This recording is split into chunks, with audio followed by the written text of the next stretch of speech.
Who are the Mujahideen? For some, they're resistance heroes. For others, they're fanatics in slippers with assault rifles.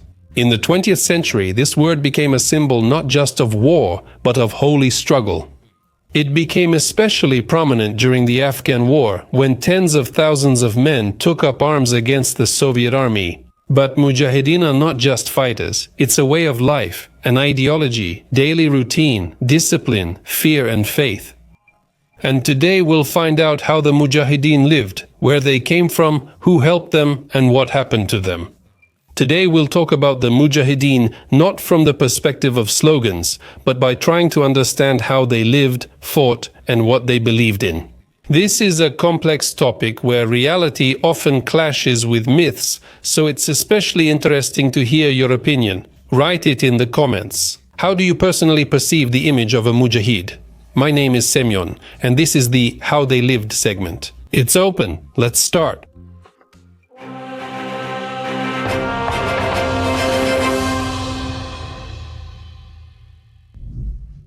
Historical roots. The idea of armed struggle during faith is not new and appeared long before the 20th century. It is deeply rooted in Islamic tradition and has a long history. In the 19th century in the North Caucasus, Imam Shamil led a years-long war against the Russian Empire. His followers called themselves Mujahideen, those who waged jihad. Similar events took place in other regions as well. In Sudan, for example, there was the Mahdist uprising against the English, and in Algeria, the anti-French resistance led by Abd al-Qadir. These were local but ideologically charged wars. In all these conflicts, the struggle was not only for territory, but also for the preservation of Islam as a way of life in Central Asia. The Basmaki movement played a similar role. There's already an episode about them on the channel. After the establishment of Soviet power in the region, some of the Muslim population perceived it as a foreign, godless force like the Basmachi. They operated under religious slogans. Many of them called themselves Mujahideen, and they relied on Islamic authorities, Sufi orders, and Sharia courts. Their struggle was local, but in terms of structure and rhetoric, it anticipated the Mujahideen of the second half of the 20th century. As I already mentioned, the term mujahid or majahed comes from the Arabic word jihad, which has several meanings. In spiritual tradition, it means inner strength and self-struggle, but in politics, it usually refers to war, armed jihad in the mountains against a so-called godless army. These local uprisings did not become a global phenomenon, but they prepared the ground. Everything changed. At the end of the 1970s, when Soviet troops entered Afghanistan, a war began, making the word Mujahideen known worldwide for the first time. Hundreds of thousands in the country and abroad started calling themselves that. And the struggle against the infidels once again took on a distinctly religious meaning. It was then that Majahed became a figure recognized not only in the Islamic world, but also in the West. The image became surrounded by symbols: an assault rifle, the Quran, the city, independence, and behind this image stood real people whom we are talking about. Afghanistan, from uprising to movement. So, in December 1979, Soviet troops entered Afghanistan, formally to support the pro-Soviet government, but in reality, a large-scale military intervention began. The response came quickly. Within the first weeks, resistance groups began to form in rural areas, mostly from those who had never considered the central government as their own. Mujahideen included peasants, tribal elders, mullahs, and local authorities with weapons and influence. A little later, they were joined by former officers of Daud's army, students, emigrants, and then volunteers from other countries: Saudi Arabia, Pakistan, Egypt. Yemen jihad became international. In one village, a peasant's son joined the squad, in the neighboring one, a theologian who had studied in Cairo. Some had Kalashnikovs, others only old rifles, but what united them was the main thing: resistance to the godless. Among Soviet soldiers, the Mujahideen were called dushmans, which in Persian means enemy. Later, the short nickname Duki became common. It sounded both contemptuous and fearful. To Afghans, it was a humiliating label. They still called themselves Mujahideen, fighters in Allah's path. In propaganda leaflets distributed in the 1980s, Soviet soldiers were portrayed as a threat to Islam, women, family, and traditions. Jihad was presented not as a political choice, but as a religious duty. It was not just a call, it was a sense of duty. The CIA reported that by 1984, over 150,000 Mujahideen were active across the country. It was not a unified army, it was a resistance divided into dozens of factions, but united by a common rhetoric. We are for Islam, they are for atheism. Thus, local uprisings began to turn into a political movement, scattered groups into an army, and the word Mujahid into a symbol of a new Islamic identity. Subtitles created by Dima Torzok. The ideology and goals of the Mujahideen. The Mujahideen did not have a party program or manifesto. They were united by the idea of jihad, the struggle for faith. For most, this meant armed resistance against the infidels who came to their land. At first, the infidels meant Soviet soldiers, and later, anyone who represented foreign, atheistic, or occupying power. Over time, the movement began to fragment. There were moderate groups whose main goal was to expel the occupiers. There were Islamists who dreamed of building an Islamic state, and there were radicals for whom the struggle did not end with victory. It was supposed to continue until the whole world became Muslim. In practice, the goals were simpler. Many fought for clan, honor, or village. For them, being a mujahid is not a global role, but a way to protect their family and the order they are used to. In certain regions, especially in the south, the squad set up Sharia courts, resolved disputes, and punished criminals, sometimes fairly, sometimes harshly, but it was an alternative to the authority that was seen as foreign. How did the Mujahideen live? Most of the Mujahideen didn't live in military barracks, but in the mountains. Their base might be a cave, a residence house, or an abandoned hut. No stability, constant movement, and minimal comforts. Camps were sometimes set up at 2,000 to 3,000 meters altitude, beyond the reach of Soviet aviation. They ate whatever they could get: flatbread, rice, dried fruits. If there was meat, it was already a celebration. Most of the food was brought by local residents, some out of faith, others out of fear. In remote villages, the Mujahideen often took the place of the government. The clothing was simple, most often local: a shapan, a turban, sometimes a vest with ammunition, and footwear, leather sandals or army boots. If lucky, they wore homemade felt boots in winter and light fabrics in summer.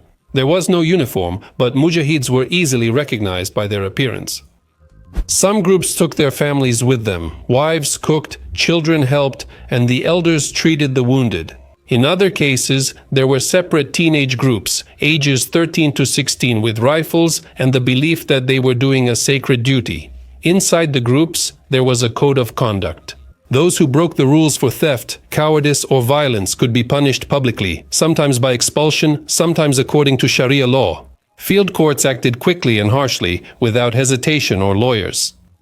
Religion was the foundation. Anything that contradicted Sharia law was considered a sin, and therefore a reason for punishment. Even those who couldn't read knew that the book was more important than an order. The Quran was carried in a breast pocket and wrapped in cloth as a protective charm. The Mujahideen lived in poverty, but their poverty was part of their image. Modesty, resilience, and discipline were seen as virtues, not weaknesses. How did the Mujahideen fight? The Mujahideen did not wage a frontline war. They did not capture cities in columns or hold parades. Their main tactics were surprise, ambush, raid, and withdrawal. The main thing was to strike and disappear. For the Soviet army, this was unusual and exhausting. The Mujahideen, familiar with the terrain, traveled at night on mountain footpaths without vehicles or supply lines, where tanks and armored vehicles couldn't go. Their weapons were diverse: old Soviet rifles, British Lee Enfields, later automatic rifles from Egypt and China, and of course, Kalashnikovs. The most valuable weapons were American Stinger man-portable air defense systems provided in a CIA operation. They also used mines, traps, and homemade IEDs that evolved from basic to more precise over time. The Mujahideen knew how to assemble explosive devices from Soviet munitions, placing them on roads, near bridges, and in ruined buildings. Raids on garrisons were carried out quickly at night in narrow areas where armored vehicles couldn't be used, sometimes on horseback, sometimes on foot, with a backpack and a rifle. Since the late 1980s, radios, optics, and intelligence obtained from allies were used more and more often, which greatly increased their capabilities. For example, supplying Stinger man-portable air defense systems enabled the shooting down of Soviet helicopters, removing their previous major advantage. The Mujahideen avoided unnecessary risks, leaving a position wasn't seen as defeat. To survive means to keep fighting. Prisoners were seldom taken, and they rarely surrendered, especially late in the war when compromise seemed impossible. Support from the local population played an important role. Where residents helped, the Mujahideen could hold out for months. Where they didn't help, the fighters either left or faced informers and harsh crackdowns. This was a war of attrition, not by numbers, but by endurance, not for territory, but for control, and the Mujahideen understood this. As for how they were supplied and who supported them, from the very beginning of the Afghan war, the Mujahideen received support from abroad. The United States, Saudi Arabia, and Pakistan had different interests, but shared the goal of preventing the Soviet Union from establishing influence in the region. The largest CIA secret operation then was Cyclone. Through it, money, weapons, and equipment were delivered to the Mujahideen, mostly through the Pakistani intelligence service, Inter-Services Intelligence, which itself controlled exactly who received what and how much. Saudi Arabia got involved through a different channel, religious and financial. Donations, food, and medicine were brought into the country through Islamic foundations and charitable organizations. Volunteers from Arab countries also arrived in the region, including, for example, Osama bin Laden, who at that time was seen not as a terrorist, but as one of the pious benefactors. But it wasn't just about technology. Through Pakistan and Afghanistan, maps, intelligence data, training materials, and even propaganda tapes and books were delivered. Some Mujahideen received training in camps on Pakistani territory, including in tactics and engineering. Not all Afghans approved of such assistance. Some saw it as a new form of dependence, but during the war, there wasn't much choice. Thus, the Mujahideen, who at first fought out of enthusiasm, by the mid-1980s had become a serious, well-supplied force with international support and a wide network of supply channels. What happened next? In 1989, Soviet troops left Afghanistan. The Mujahideen celebrated victory, but the war did not end there. Without an external enemy, internal struggle began. Different groups that had previously fought side by side now clashed with each other. The country plunged into civil war, and Kabul changed hands repeatedly.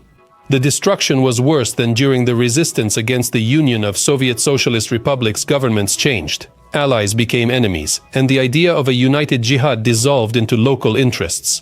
Some of the Mujahideen became politicians, while others went underground or emigrated. Some continued to fight, now not against occupiers, but against those they considered traitors. And some, especially the younger generation, ended up in a movement that changed Afghanistan forever, the Taliban. The Taliban did not grow up on the romance of resistance, but on disappointment. They rejected both the Soviet model and the Western one. Their slogan was simple: Islam, order, without thieves and warlords. Many former Mujahideen joined them, some out of conviction, others out of necessity. One of the most prominent figures of the post-war period was the Lion of Panjshir, Ahmad Shah Massoud, a field commander known for his strategy, independence, and respect even among his enemies. He fought Soviet troops, then the Taliban, and always supported a moderate, independent Afghanistan. He is considered a national hero in Tajikistan. His assassination in 2001 became a prologue to the global events that happened literally 2 days later on September 11. Meanwhile, in the West, Mujahideen stopped being used positively. In the 1980s, they were fighters against communism. In the 1990s, a problem. And after September 11, 2001, almost a synonym for jihadist or terrorist. But there's a huge difference between a person who defended his kishlak in 1983 and someone who carried out a bombing in London in 2005. Even though the word might be the same and obscure, the context is completely different.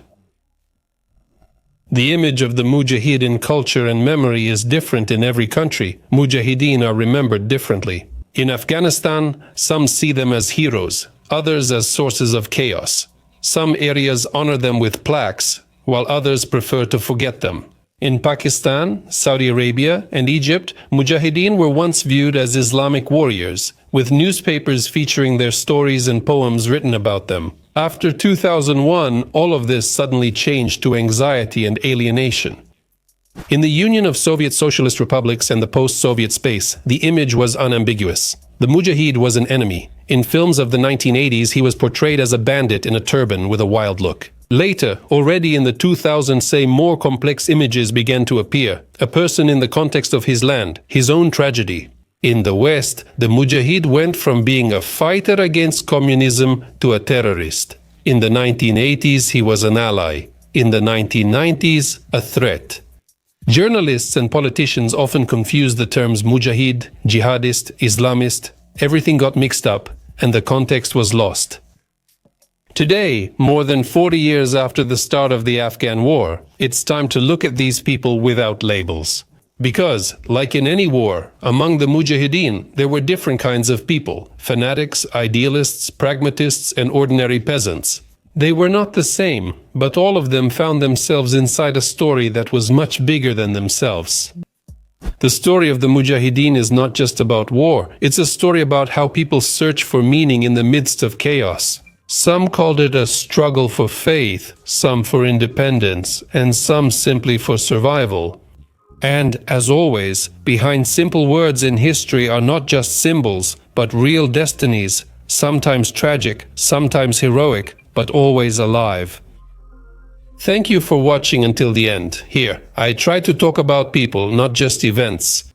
If you appreciate this perspective on history, subscribe to this channel, like, and share this video. That's it from me. See you next video. Bye.